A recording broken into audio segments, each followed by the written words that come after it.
ছোট, ঘরে আয়। তোমার এত বড় সাহস, তুমি আমার গায়ে হাত দাও? মনে রেখো, তুমি এই বাড়ির বড় বউ হতেই পারো, তুমি আমার ওপর দাদাগিরি একদম ফলিও না। আমার বাবাকে চেনো তুমি? আমার বাবা না চাইলেই এখনই তোমাকে রকেটে বেঁধে চাঁদে পাঠিয়ে দিত।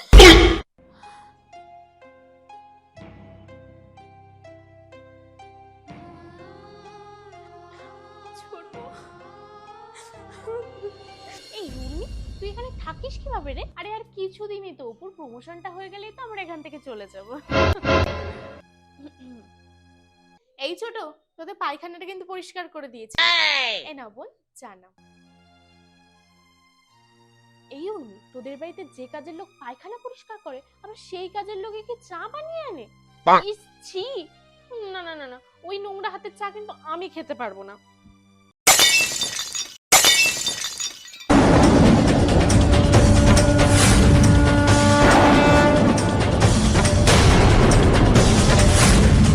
আচ্ছা, তোমাকে এই ঘরে চা নিয়ে আসতে কে বলেছে? হ্যাঁ, কে বলেছে? ওই কাপের টুকরোগুলো তাড়াতাড়ি কুড়িয়ে নিয়ে বেরিয়ে যাও এখান থেকে, বেরিয়ে যাও।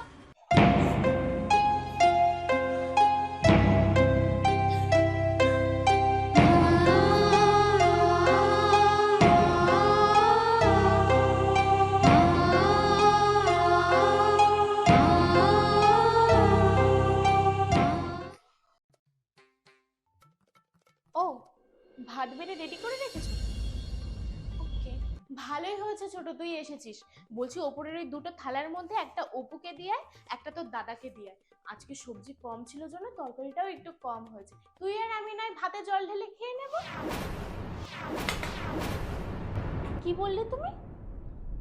জল ঢেলে ভাত খাবো আমি? তোমার এত বড় সাহস, তুমি আমাকে জল ঢেলে ভাত খেতে বলছো? শোনো দিদি, আমার সাথে কিন্তু লাগতে এসো না, তাহলে পরিণাম ভালো হবে না। আমি থালা দুটো নিয়ে যাচ্ছি, আমি আর আমার বর খেয়ে নিই। আর হ্যাঁ, এক কাজ করো, তরকারি তো কম আছে, ওই সবজির খোসাগুলো না ফেলে ওগুলো দিয়েই একটা তরকারি করো, তারপর জল ঢালা ভাতের সাথে খেয়ে নিও। ঠিক?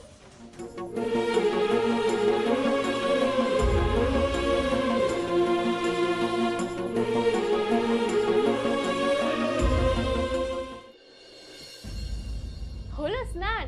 এই দেখ, তোর এই শাড়িটা আমি পরেছি, পুজো দিতে যাবো তো সেই জন্য। ভালো লাগছে রে? এতদিন তুমি এত কিছু করেছো, আমি তোমায় কখনো কিছু বলিনি। আর না বলতে বলতে তোমার সাহস এতটা বেড়ে গেছে যে তুমি আজকে আমার শাড়ি চুরি করেছো।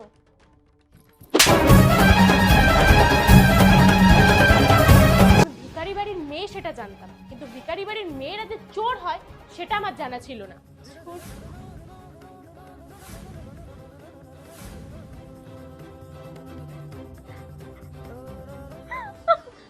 ঠিক আছে ছোট, আজ থেকে তোর ঘরে আমি আসবো না, আর তোর কোনো জিনিস আমি হাতও দেব না।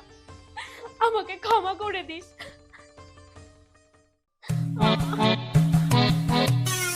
কি রে ছোট, কি হয়েছে? জানি না দিদি, কিন্তু খুব মাথা চুলকাচ্ছে, খুব। দাঁড়া, আমি দেখছি।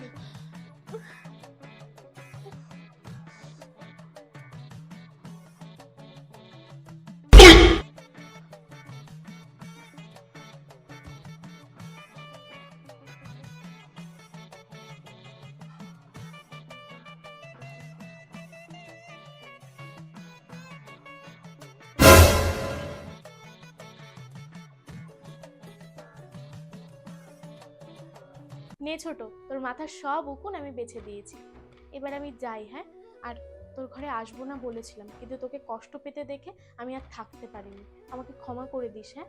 দিদি, দিদি আমার ভুল হয়ে গেছে, আমাকে ক্ষমা করে দাও দিদি, আমাকে ক্ষমা করে দাও। তোমাকে আমি এত অপমান করেছি, এত কষ্ট দিয়েছি, তারপরে তুমি আমার মাথার উকুন বেছে দিলে দিদি। আমাকে ক্ষমা করে দাও, আমি আর এরকম ভুল কখনো করব না। ছোট, আমাকে ক্ষমা করে দাও দিদি, ক্ষমা করে দাও। ও মা, ও আবার কি কথা ছোট? তুই না আমার ছোট বোনের মতো, তুই আবার ভুল করতে পারিস নাকি? এবার আমার মাথার উকুনগুলো বেছে দে দেখি। হ্যাঁ?